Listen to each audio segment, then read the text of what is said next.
It's waxing lyrical, baby. Hello, Waxers, and welcome to Waxing Lyrical with Mains and Dutch. I'm your host, Mains, and my colleague, the Churchill to my Duke of Wellington, is Mr. Neil Dutton. How are we, Neil? Very, very well, sir. That's good. That's good. I like the way you went. Almost Oldman in that film. I can't remember the name of. What's that called? Darkest Hour. Have you watched Gary it? Oldman, I've not watched it now, but spoiler alert, we win. No, Gary Oldman is adapting the Michael Sheen characteristic of becoming the character he's playing, because there's not a chance in hell if you'd look 20 years ago at Gary Oldman, you think he could play Winston Churchill. In fact, it's not even if you look 5 years ago when he was Commissioner Gordon, you'd say he could play Winston Churchill. Or 10 years ago when he was in Harry Potter as Sirius Black. Yeah. Do you know what I mean? Yeah. It doesn't really look like Winston Churchill in that neither.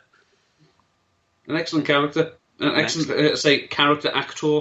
Absolutely. And ironic that he was allowed to play a good guy in films, because all Brits are usually bad guys in all films. Well, it was very. I mean, he has obviously been a bad guy. He was a bad guy in was it Leon, Air Force One. Air Force One. The Fifth Element. Yes.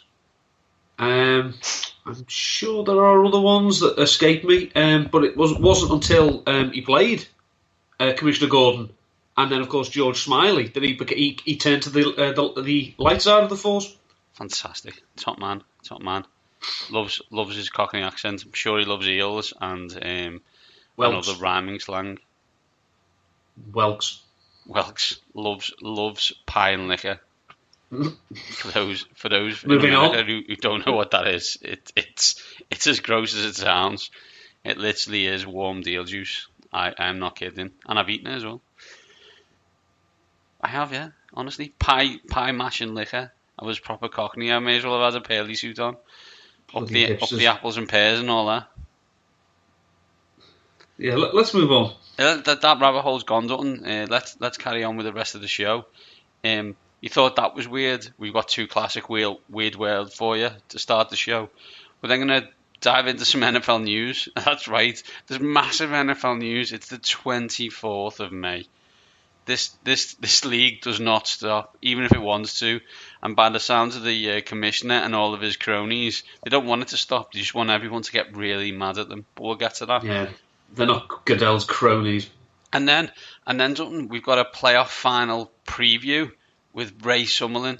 Oh wait, I'm looking at your questions, and we seem to be talking Titans and the AFC South, when I'm pretty sure Ray will be interested in what's going on at Wembley, 5:30 UK time on Saturday. The biggest game of football played anywhere on Saturday.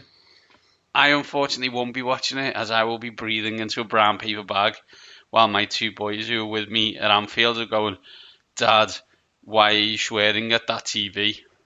Yeah. Dad, why is everyone around you calling you a jinxing? Yeah, let's not get into that, Dutton, because Because no one cares. no one does. So let's get into Weird World.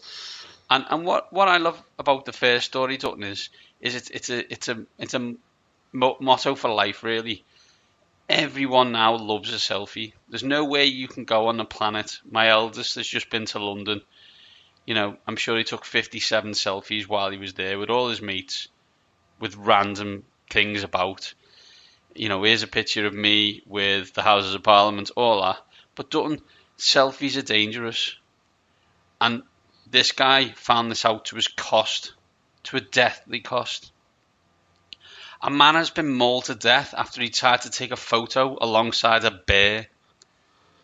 Prabhu Bhattara had stopped to relieve himself in a forest in eastern Indian state of Odisha on Thursday when the incident occurred. The man spotted the injured bear and decided to snap a selfie with it, but when he approached, the creature's fight instinct immediately kicked in. He died on the spot. Good. This is a Darwin Award winner. If you see anything that is injured, especially a wild animal, what conditioning have you been undertaken that makes you think wounded creature really, really needs a picture with me. No, dickhead. It needs aid. It is wounded. It needs to be treated with either by a professional or, preferably, left the F alone. As we've said many times, Dutton, like, the bear hasn't done anything wrong here. The bear is being a bear. The bear went bear. Yeah. The human is being a moron. He's thought, I'm going to take a picture next to this bear, probably get some cool meme of, look, this bear annoyed me, so I beat it up. No. What happened is this bear mauled you to death. Yeah. And hopefully there was photographic evidence to serve as warning for you or any other idiots of your kith and kin. Don't mess with bears. Don't mess with creatures that kill other creatures. Yeah.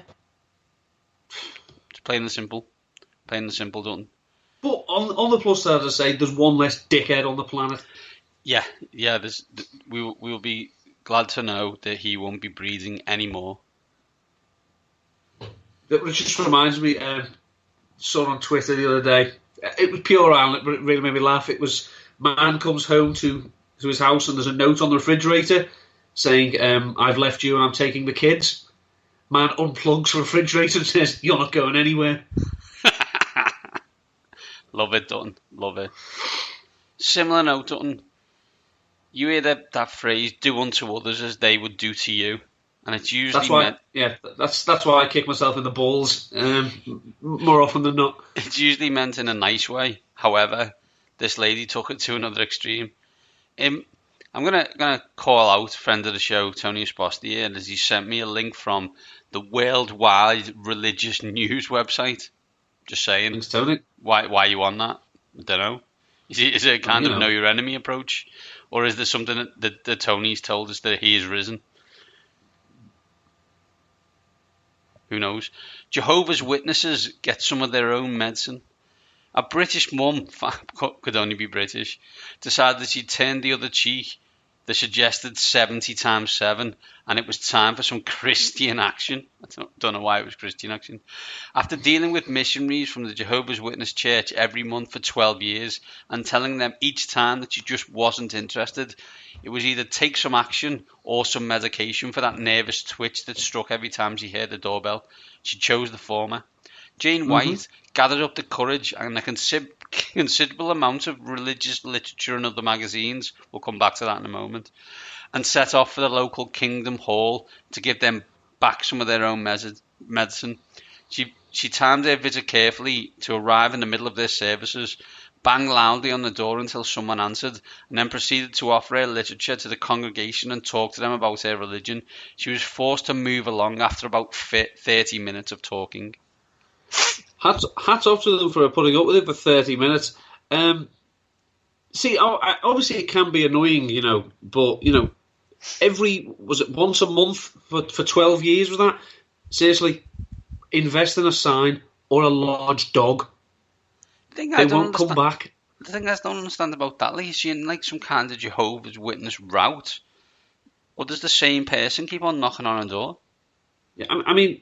that's persistence. That's like me and you, circa 18 to 19, trying to ask girls out. Do you know what I mean? Like, they said no. Yeah. They said no. Let's get over it.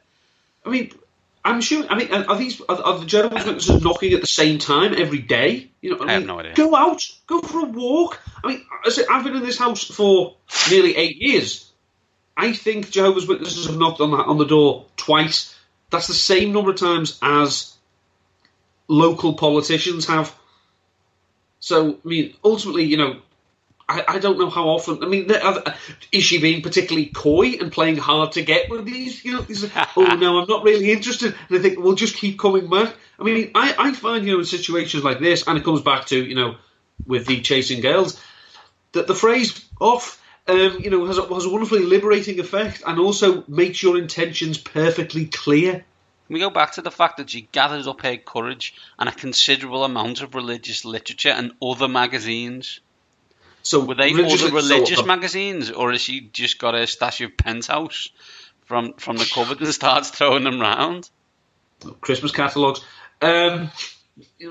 Basically, she's taken a few Bibles, a few, local newsletters from her church, as it were. I mean, Argos catalogue, obviously. I mean, I suppose Yeah, the equivalent for me is literally turning up and trying to offer these people a Rotoviz subscription.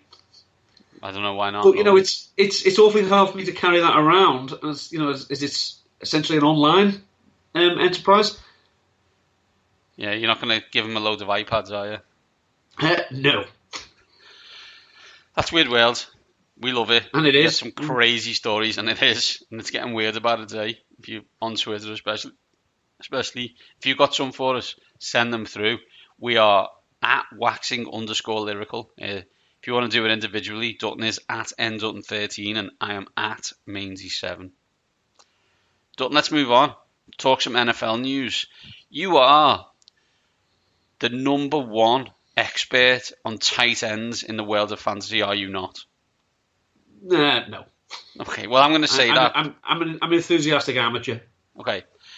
This even more enthusiastic amateur, probably not as enthusiastic, but anyway, noticed that you were high on the one, the only Mr. Hunter Henry last year, and especially this year.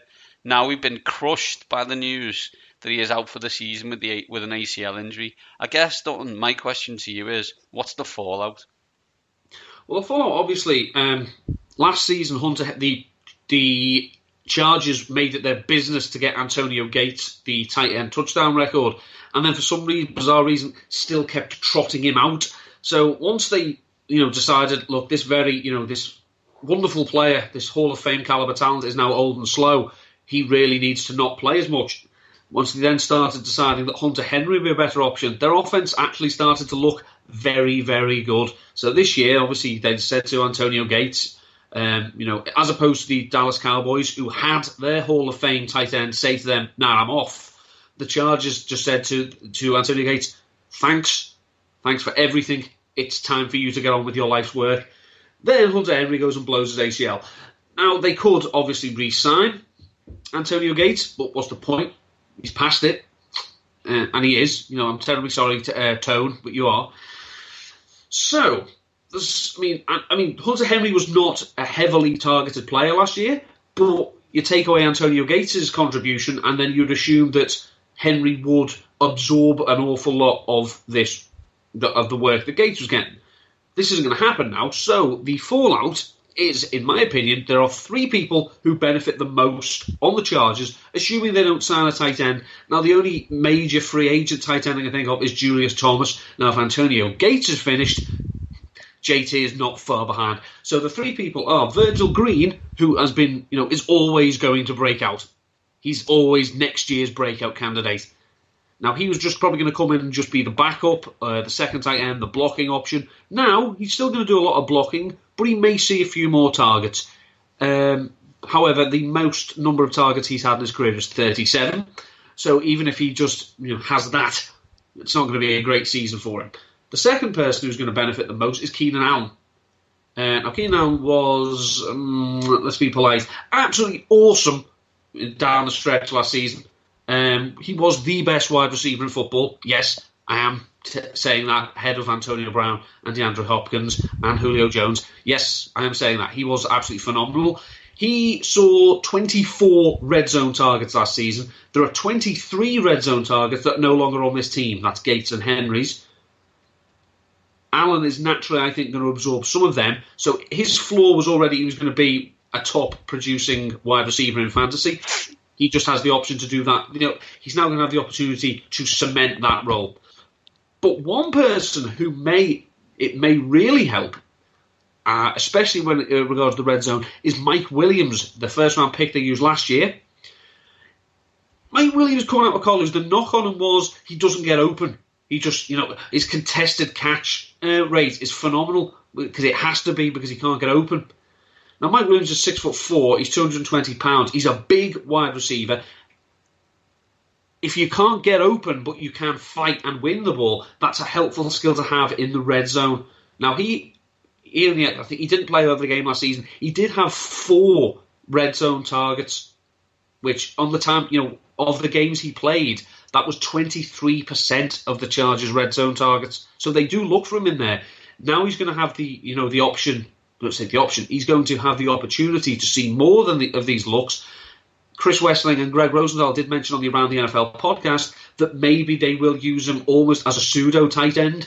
Yeah, I found that very interesting on the Around the NFL, Dutton. That they were almost suggesting that you play Mike Williams as a move tight end because you've got Terrell Williams and Keenan Allen already in the game. So I thought that was quite interesting. I don't know if the Chargers will do that, but I thought it was quite an interesting approach.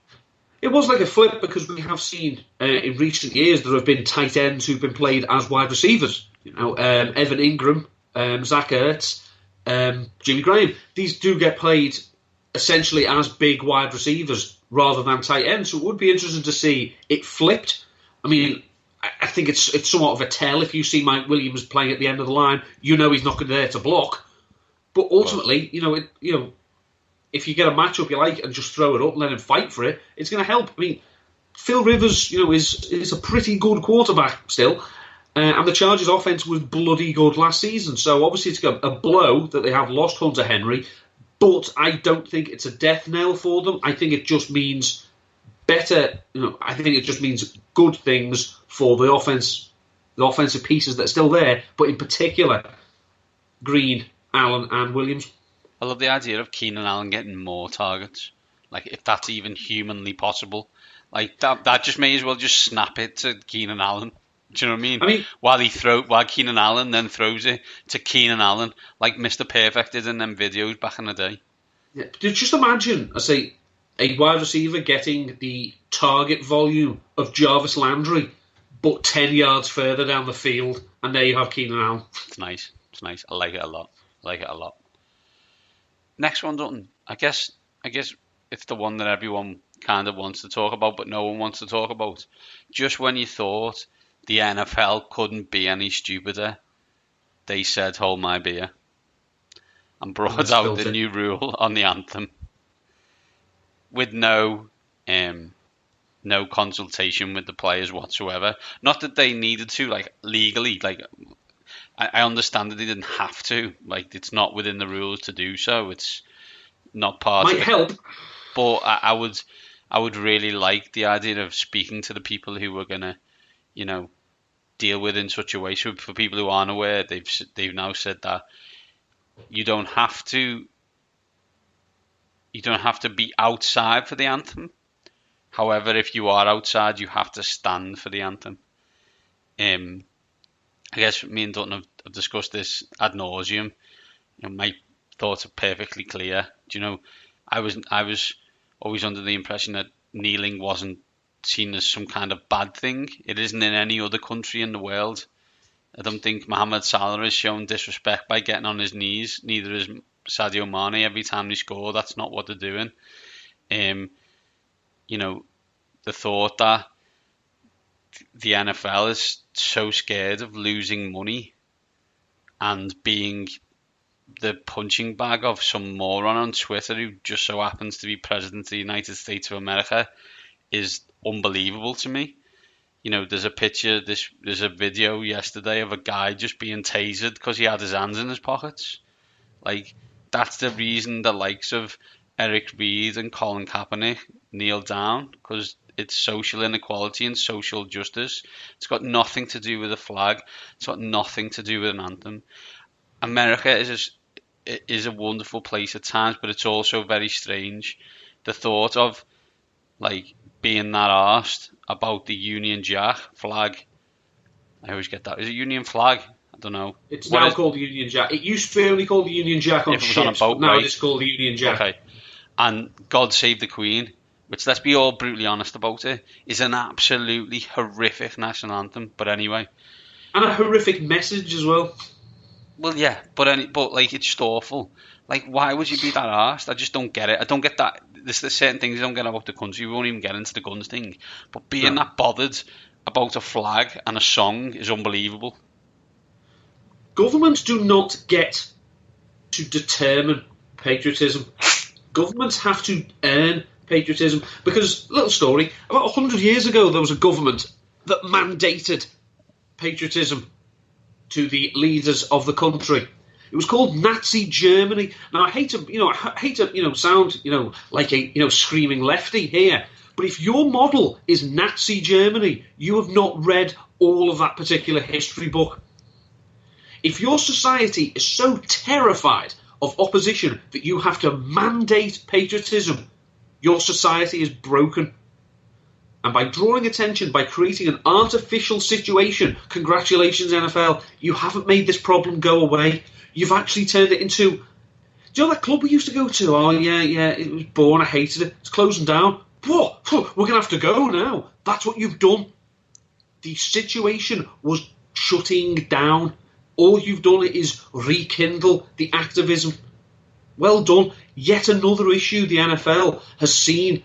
It's like literally, as Marcus Briggshaw once said, it's taking a situation that was bad and making it worse. It's like taking food, taking pot noodle and putting Sunny Delight into it. You've managed to make a terrible situation much, much worse. The NFL leads the world in this type of problems. Deshaun Watson and Carson Wentz will be trying to return from knee injuries. Andrew Luck will be returning from a shoulder injury, hopefully. Kirk Cousins will debut in Minnesota. Okay, narrator voice, he won't. John Gruden will play his first game in Oakland. Yet the biggest week one storyline will be which players have come out of the locker room before the start of the game. Yeah. I mean, as you know, people have said, you know, a lot cleverer people with us and with some NFL cachet. Okay, well, cameramen should have to put the cameras down. Vendors should have to stop selling their ways and means. Television should have to just focus purely on the anthem, because if we're going to be respectful, then everyone should have to do it. Which they won't. So here's what it is. It's bullshit. It's absolute, unquestionable bollocks. It is a league that is terrified of that orange-faced moron who currently resides at 1600 Pennsylvania Avenue.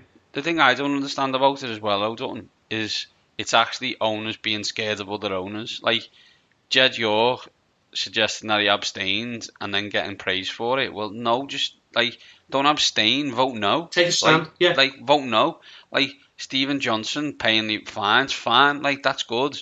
But, like, just vote no.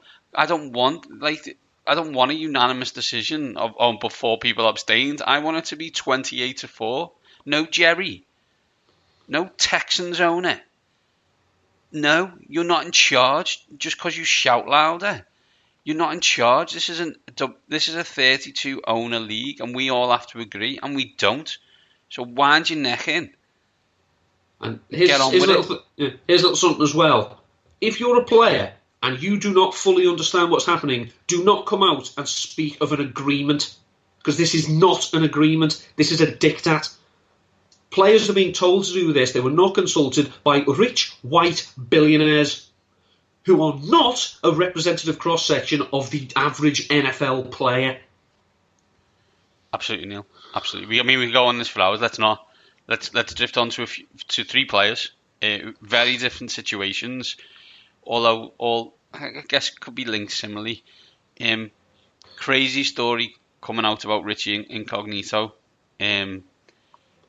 Seems that he went to seek medical attention due to a conversation he'd had with a friend, then said he didn't want it when he got there, then maybe threw a barbell at someone, and now in a police report suggesting that he thinks that the government is spying on him.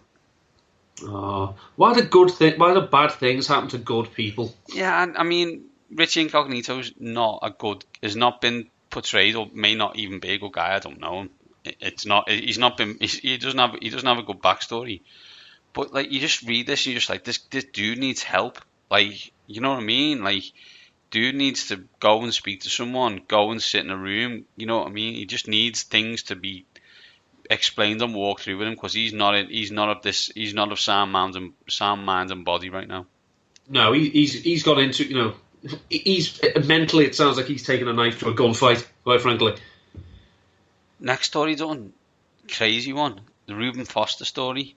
Where now it seems that all charges have been dropped by Reuben Foster, mainly due to the fact that the woman who made them charges seems to have made them under false pretenses, and almost just as a reason to get him kicked out the league. People are lovely. I mean, I don't know the full details, and we never will, but that's a mad situation, and it's something that it's what we'd say to what I'd say to anybody who was about to become famous or was tremendously talented is be careful who you're friends with, and especially be careful about what beautiful women / beautiful men want to be friends with you, because you need to make sure that they're friends that you want for a long time. Yeah, not a good time. Final one, Dutton. Johnny Manziel, backup quarterback in the CFL. Lots of news, lots of headlines, but probably not a lot of play, I would assume. No, because Johnny Manziel actually, when it comes down to it, is not built to be a pro quarterback. He's too small. And, people can label, saying, Doug Flutie, Drew Brees, Russell Wilson. Yeah, have you seen the size of Russell Wilson? That is a little pocket rocket. He's a big man. And also, the one thing that Johnny Manziel, I know he has problems, and I'm not going to take shots at people who have clear mental health issues. Johnny Manziel has done nothing except provoke other professionals. That's why, his first game for against the Bengals, they kicked the crap out of him and almost wanted to kick the crap out of him because of the Johnny football persona. Now, you've gone to the CFL and you've essentially said, I'm here's an audition to win to get in the NFL, to get back in the NFL. Congratulations, you've made yourself a target for a lot of hard-working defenders for whom the CFL is probably the pinnacle of their career. They don't want some big-time Charlie coming down to their workplace and treating it as a lark. The thing I find really weird, and it's like, if you watch football on a Saturday, which I know a lot of people do, and I am one of those people, it never fails to amaze me how unbelievably different Saturdays are to Sundays. Like, I watched Johnny Manziel on multiple times be absolutely unbelievable in college football and beat Alabama twice, 2 years on the run. Once in Alabama, obviously, for Texas A&M. However, you watch him play in the NFL, and you'd think he'd never played quarterback ever before. I remember him, under pressure, throwing a very, very nice lateral pass to one of his linemen. Because that's how scrambled he was. The lineman caught it, to his credit, so he's one up on anyone else on the Bills who calls himself a wide receiver. But, you want the classic example of how different the game the college is to the NFL? Here's three names. Vince Young. Tim Tebow. Matt Leinart. Yeah, no, absolutely. I think you need to understand that, there's loads of college teams, and of those college teams, they may have one or two NFL players. The NFL teams have 53. Yeah, that's always this Alabama team could beat the worst NFL team. No, it couldn't.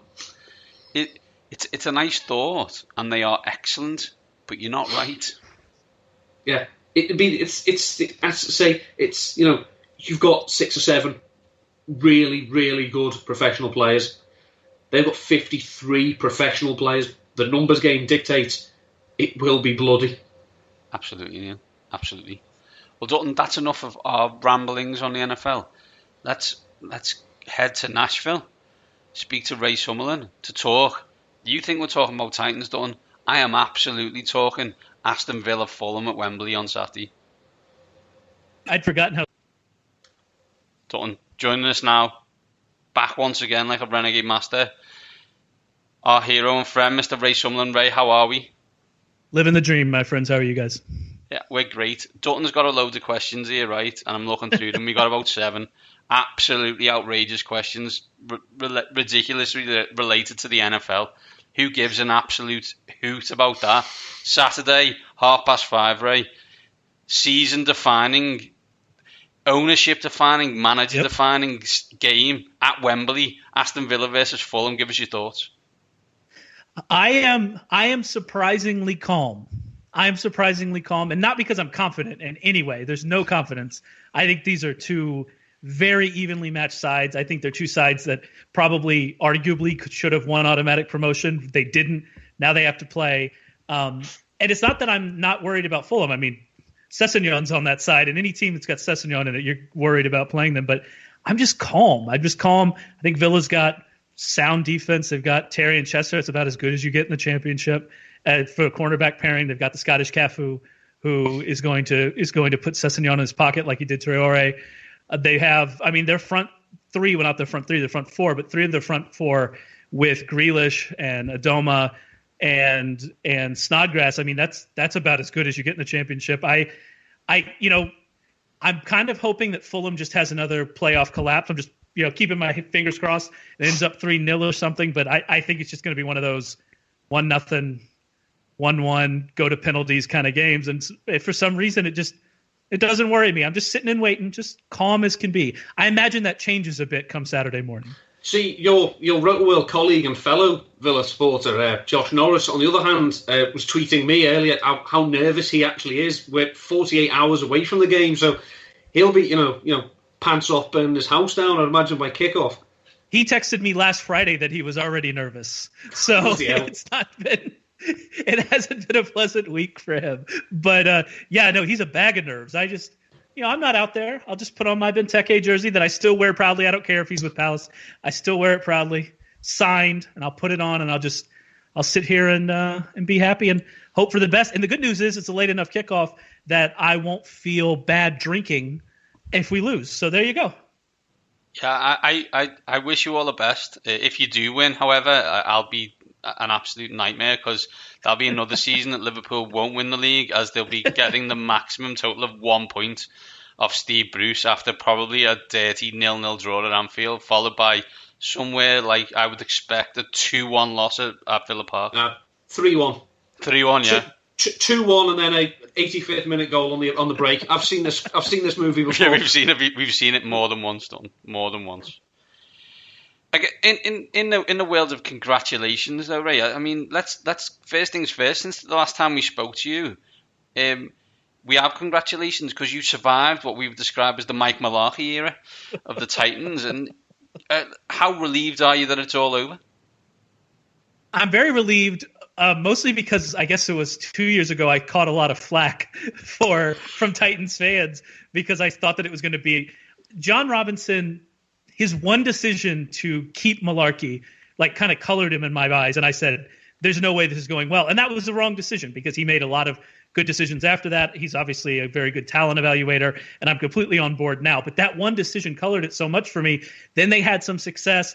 Then they win a playoff game. I was worried we were going to keep going through. But now, we're looking at a much better coaching situation in there, especially on offense with Matt LaFleur, who you would hope comes in, brings some of that magic with him. But I'm so much happier. I'm so much more excited about this team. And, there's more talent, I think. I think they've done some good things, but it's not about the talent. It's all about the coaching. And I think that finally we have coaches that are going to maximize that. If we talk, we can talk about that coach, but we won't because I'm interested in LaFleur. Because in theory, what happens between him and Marcus Mariota almost defines the team, right? So what are we hearing about that? Do you know? Are we hearing a lot of tropes about how they become best friends already? Do they're living in each other's pockets, or have they even spoke? Well, I've stopped clicking on Jim Wyatt links, so I haven't heard a lot of that kind of stuff. I think that's essentially all he writes for the official site. But I haven't actually, it's funny you mentioned that. When you said it, it occurred to me that I hadn't been seeing a lot of that, which I don't, that's either a great sign or a really bad sign. But I think it's interesting that they bring in this coach after Mariota had probably his worst season as a pro. I think we all kind of think Mariota is a good player. He has had certainly good runs. We remember in 2016 that run that he had in which he was an exceptional player. And this is the same quarterback's coach that was on board for Matt Ryan when Matt Ryan had his MVP season, who helped with Jared Goff last year, and Jared Goff was certainly in a worse place after his rookie season than Mariota is now.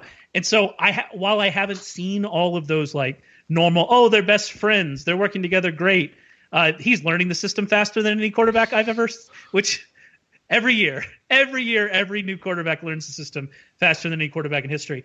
That, I haven't seen any of those. I'm really not that concerned. I think that this track record, speaks for itself, and he's going to be able to get the most out of Mariota that's there. Now, how much is there? Is that enough for him to be an upper echelon quarterback?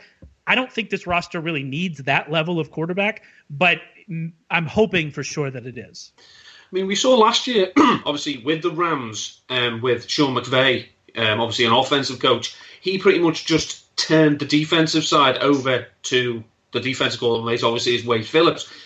Is there any indication that that might be the flip of what's happened here, and that Mike Vrabel is essentially saying, I'll sort the defense out, that's your department?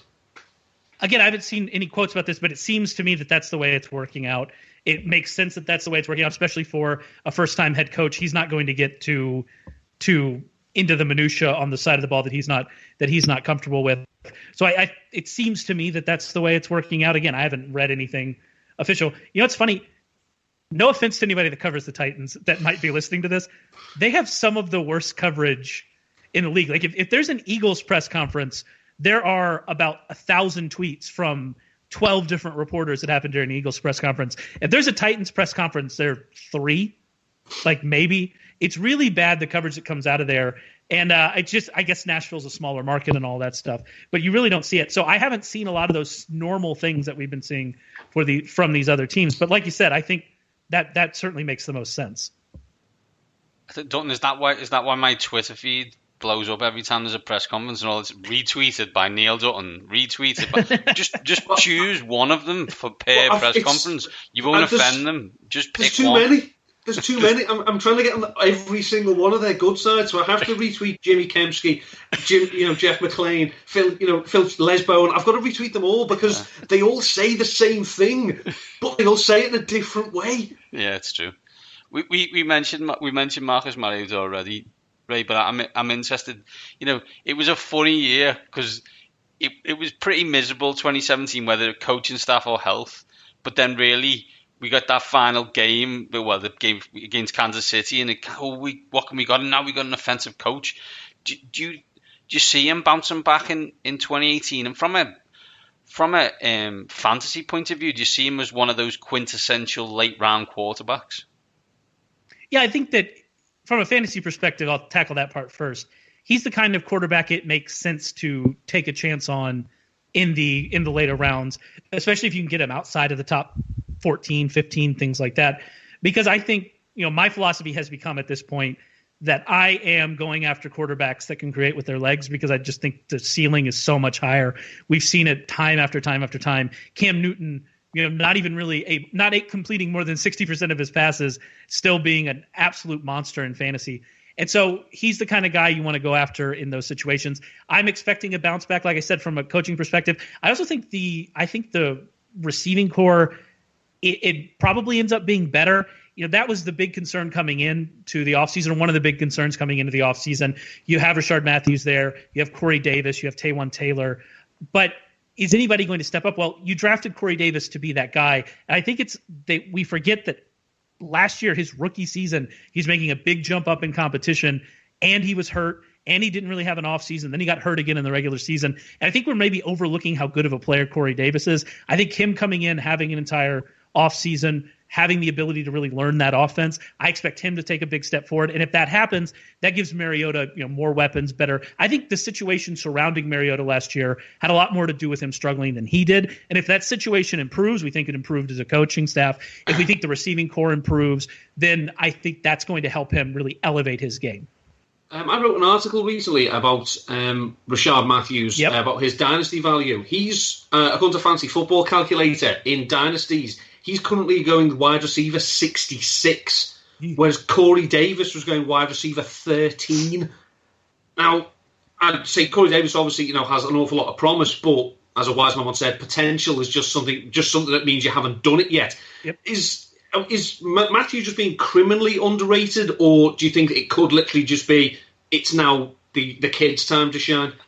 Well, I kind of project that Corey Davis will be a better fantasy player this year, but I think I saw that article from you. I think you're exactly spot on that we forget every single year that Rashard Matthews is a good player, and he's been doing it for a couple years now. It's not like this is a fluke. We go back to that last season he had in Miami where he was ridiculously efficient in that offense on limited targets down the field, and he's continued that since he's been in Tennessee. So I agree with you. I don't understand why we continually underrate him or we continually don't rate him both as a real life player and as a fantasy player as well. The concern you have is obviously going to be targets. If Davis steps up and does become that number one receiver, which, I mean, you spend a top 10 pick on him, that's what you're expecting to get out of that. If he steps up and gets into that role, where do the targets come from? We know Delaney Walker is going to get his, 23% of the targets. We have, a young tight end there that could step up. Taywan Taylor, I think that he's a player that they could use certainly more than they have in the past. You're going to use some of your backs in the passing game. Dion Lewis is going to get some targets there as well. So are there enough targets there on a team that ostensibly wants to be run first? I don't know. But I do agree with you. I think we're overlooking Rashard Matthews and specifically overlooking the chance that he just is the number one receiver again. We go more big picture than the Titans to the overall AFC South, which all of a sudden looks like a seriously intriguing division and may get even more interesting if Andrew Luck ever is allowed to pick up a football and throw it to another human. How do you see the division playing out? And at the moment, are we just assuming that based on last season, the Jags are still a team to beat? I don't think that's necessarily true. I mean, you did mention the Colts. They're the team that I would put a distant fourth, even if Andrew Luck comes back, because that defense is very rough on paper. They still do not have many weapons outside of T.Y. Hilton.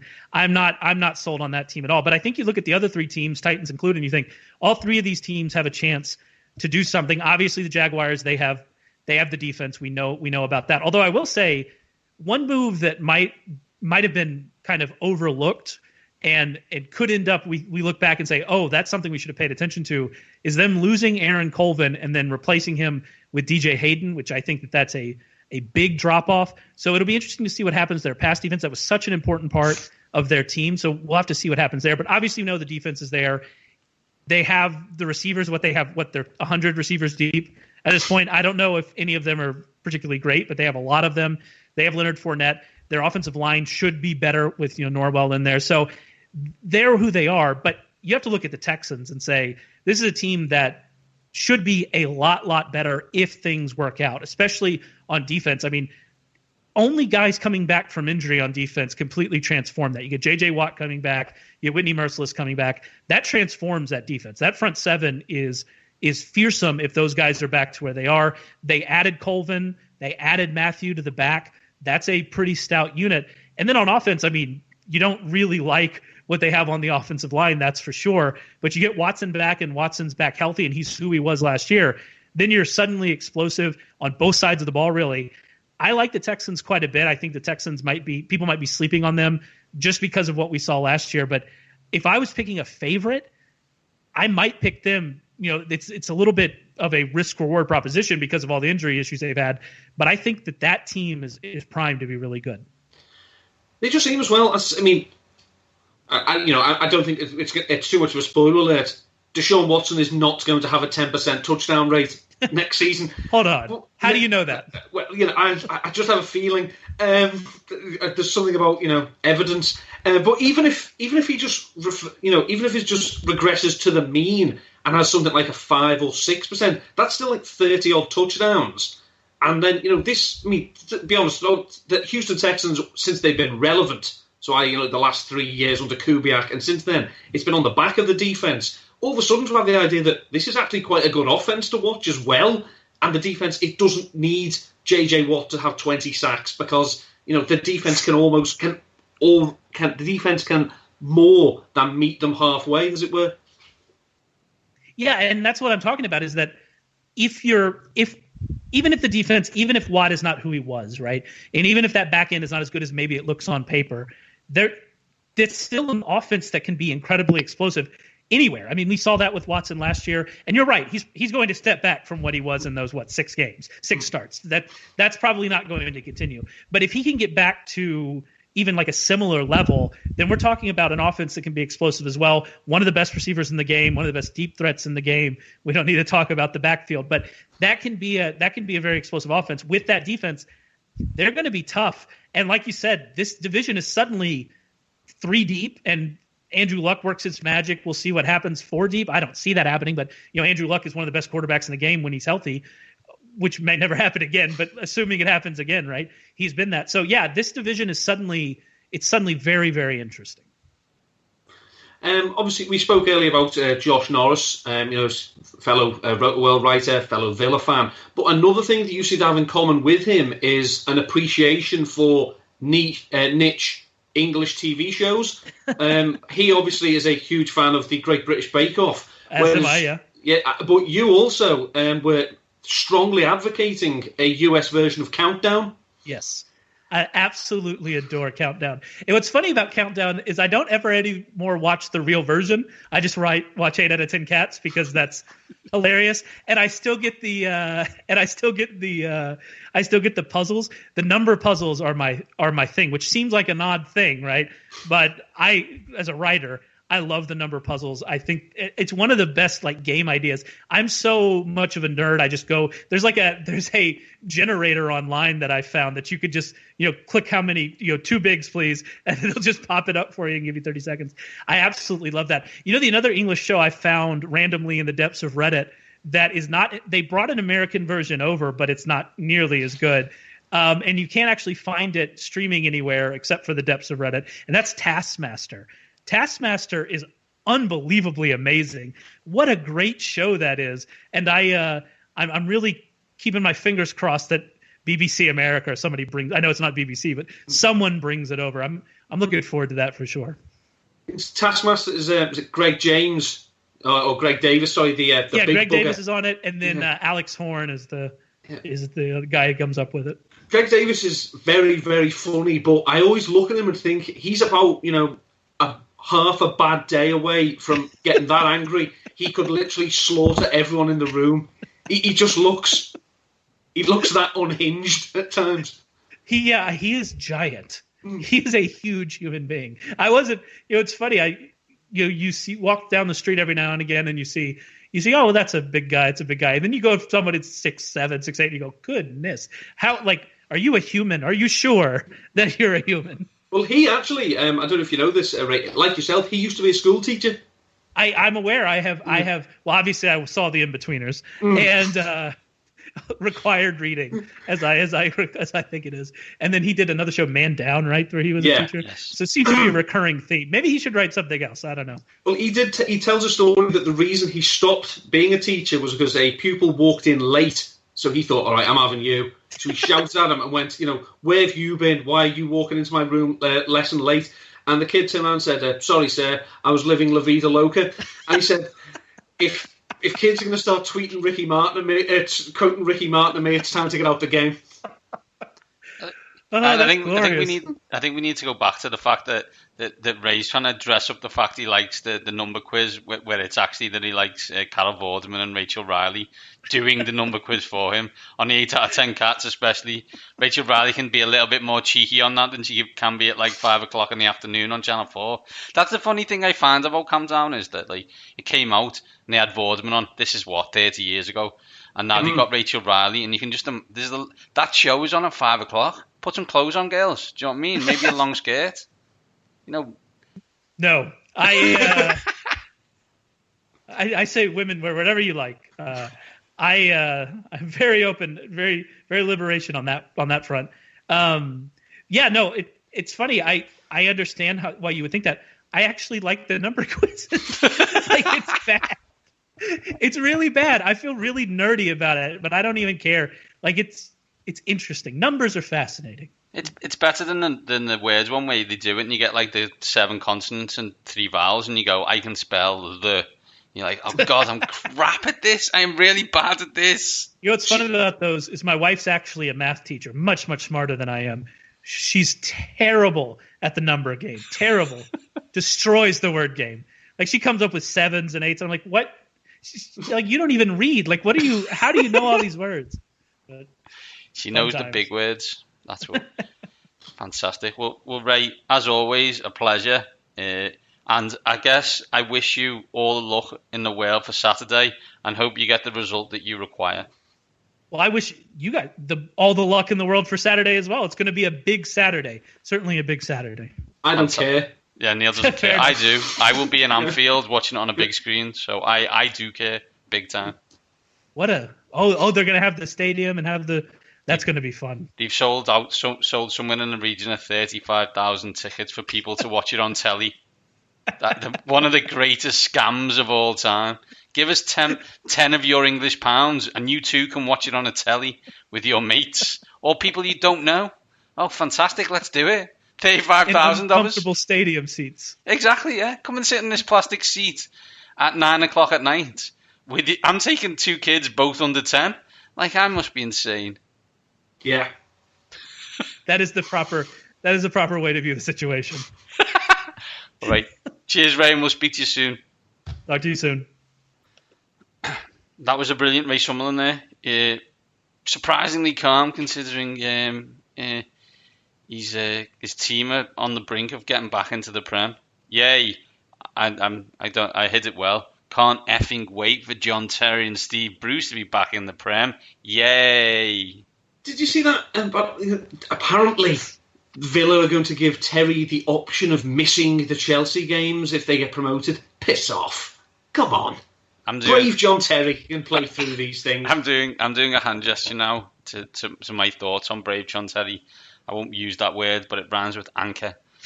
Neil, fantastic show as always. Absolutely. You've mentioned Rashard Matthews' article. You've mentioned the Hunter Henry piece. What else can people catch you doing? I've been quite busy this week. I had my piece about the fallout for Hunter Henry.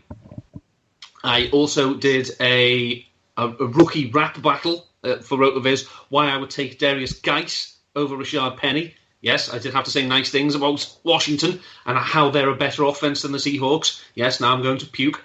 I also did 2 articles for Numberfire. One about Chris Godwin, about, the Buccaneers have said he is good enough to start, but I look at, is this actually true? And even if it is he going to? And also a look at the 5 favourites for the MVP award. I know it's only May, but it's never too early to throw good money after bad. Fantastic. So yeah, busy week. Fantastic. Well, Neil, I've got to go because I haven't watched enough hype videos on the Champions League and listened to enough podcasts about it either. So I've got to go and do that. Please do. On that note, these top guys are out.